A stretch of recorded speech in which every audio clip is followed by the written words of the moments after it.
Bang, boleh tahu nggak sih Bang kejadian tadi di dalam bagaimana? Ya, yang pertama saya tidak perlu berpikir keras ya teman-teman. Karena apa? Karena di antara terlapor aja sudah berbeda pendapatnya. Artinya yang satu pendapatnya seperti ini, yang satu pendapatnya seperti itu, gitu. Artinya di antara mereka saja sudah tidak satu pendapat. Nah, jadi saya kira malam hari ini merupakan suatu pertanda bahwasanya proses hukum ini berjalan terus.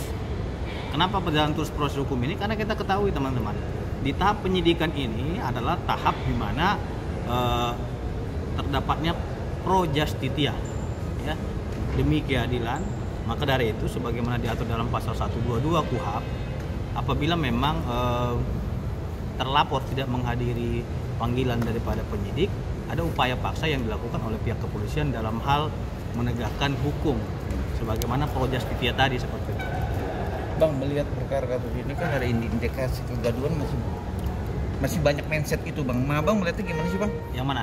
Dengan perkara kasus ini jasa masih identik dengan kata kegaduhan karena kriminalisasi ini masih mendalam kata-kata itu Bang. Oke, konteks tadi debat malam ini kan tuduhannya kebebasan bersuara, berpendapat versus tuduhan kriminalisasi. Yang mengkriminalisasi itu adalah dirinya sendiri. Mereka sendiri yang mengkriminalisasi dirinya. Karena bagaimana mungkin seorang Jokowi melaporkan kalau dia tidak merasa dihina sehina-hinanya. Anda kan bisa melihat sendiri. Oke.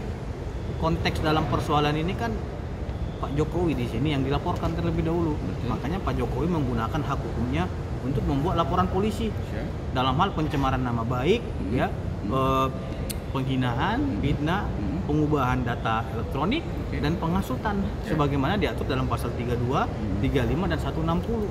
Nah, jadi kalau dibilang kriminalisasi, siapa yang mengkriminalisasi? Nanti kan akan dibuktikan di pengadilan apakah ada konteks kriminalisasi di sini. Nah, Pak Jokowi sudah jelas yang dilaporkan dia itu adalah peristiwanya. Peristiwa apa? Peristiwa pidana. Jadi kalau dibilang suatu peristiwa itu harus ada nama orang-orangnya, saya kira tidak. Baik itu di dalam tindak pidana biasa maupun delik aduan, ya, kita nggak mesti harus sebutkan nama orang. Itu ada dalam laporan polisi itu dalam lidik, karena belum ketahui siapa pelakunya.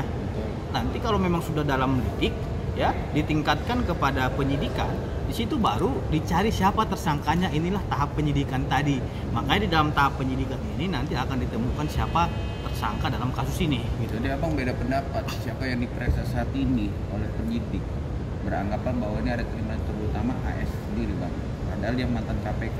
Kita bisa mengatakan ada kriminalisasi atau tidak itu ketika sudah disidangkan di muka persidangan. Nanti akan diuji oleh hakim apakah perbuatan itu pidana atau bukan. Kalau seumpamanya itu bukanlah tindak pidana, itu namanya kriminalisasi. Tapi kalau memang hakim memutuskan itu adalah perbuatan pidana, itu bukan kriminalisasi.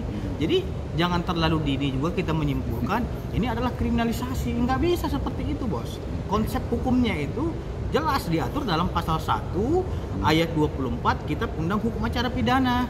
Setiap laporan itu tidak mesti harus menunjukkan nama orang. Ya, tinggal nanti apa yang ia perbuat itu itulah dimintai pertanggungjawabannya, sehingga perbuatan yang mereka lakukan itu diperiksa oleh polisi apakah ada perbuatan pidana atau tidak, seperti itu. Tapi kan pertanyaan yang mendetil ini kan kata media itu mindsetnya yang ini buat jadi pertanyaan Bang. Orang berpendapat di sebuah podcast, padahal itu narasi yang kita dalam tanda kutip membongkar fakta. Nah itu dilaporkan itu gimana Bang? Yang mana? Yang oleh Abang Samad kan sesuatu podcast. Kalau dibilang fakta belum, karena penelitian itu bukanlah keputusan yang berkekuatan hukum tetap. Karena penelitian itu bisa berubah-ubah sesuai dengan segmentasi apa yang diteliti. Apalagi yang diteliti ini adalah kemiringan. Apa yang didapatkan mereka itu dengan yang mereka bandingkan itu antara miring dengan tegak lurus itu berbeda. Makanya miring juga hasilnya. Kalau yang diteliti itu palsu, tentu hasilnya juga palsu. Makanya aslinya dong yang diteliti dan diperiksa, analognya ini yang diperiksa. Gitu loh. Tapi kan ini pertanyaan Abang Samad kan dia mendatangkan seorang narasumber dan akhirnya dia juga sekarang diperiksa atau dilaporkan sendiri. Nah itu dia nggak berwenang Bang, karena kan di situ salah satu fakta di podcast itu berpendapat.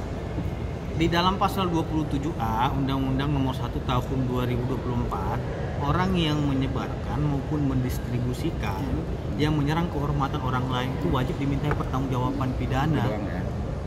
Turut serta aja kita turut serta membantu diatur dalam pasal 55 dan 56 KUHP itu bisa diminta pertanggungjawaban pidana. Kenapa? You membantu perbuatan dugaan tidak pidana. Seperti itu. Jadi seperti itu teman-teman.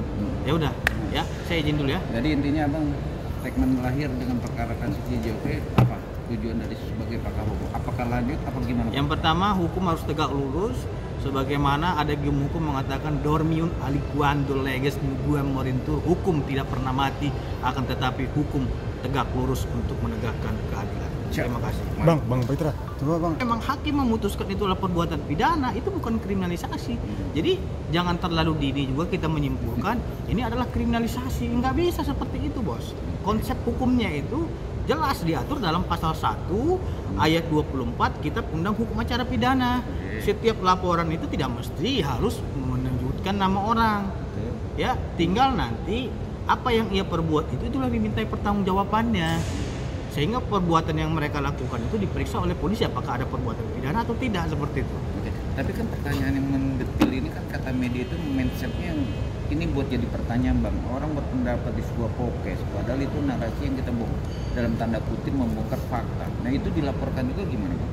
Yang mana? Yang oleh abang sama kan salah satu podcast. Kalau dibilang fakta belum, karena penelitian itu bukanlah keputusan yang berkekuatan hukum tetap. Karena penelitian itu bisa berubah-ubah sesuai dengan segmentasi apa yang diteliti. Apalagi yang diteliti ini adalah kemiringan. Apa yang didapatkan mereka itu dengan yang mereka bandingkan itu antara miring dengan tegak lurus itu berbeda. Makanya miring juga hasilnya. Kalau yang diteliti itu palsu, tentu hasilnya juga palsu. Makanya aslinya dong yang diteliti dan diperiksa, analognya ini yang diperiksa. Gitu loh. Tapi kan ini pertanyaan abang sama kan dia mendatangkan seorang narasumber dan akhirnya dia juga sekarang diperiksa atau dilaporkan sendiri. Nah itu dia nggak berwenang bang, karena kan di situ salah satu fakta di podcast itu berpendapat. Di dalam pasal 27A Undang-Undang Nomor 1 Tahun 2024, orang yang menyebarkan maupun mendistribusikan yang menyerang kehormatan orang lain itu wajib dimintai pertanggungjawaban pidana. Doang ya. Turut serta aja kita turut serta membantu diatur dalam pasal 55 dan 56 KUHP itu bisa diminta pertanggungjawaban pidana. Kenapa? You membantu perbuatan dugaan tidak pidana. Seperti itu. Jadi seperti itu teman-teman. Ya udah, ya saya izin dulu ya. Jadi intinya abang segmen lahir dengan perkara kasus JOP apa tujuan dari sebagai pakar hukum? Apakah lanjut apa gimana? Yang pertama, hukum harus tegak lurus sebagaimana ada game hukum mengatakan dormium aliquando leges nuguem morintur, hukum tidak pernah mati akan tetapi hukum tegak lurus untuk menegakkan keadilan. Terima kasih. Bang Petra, coba bang.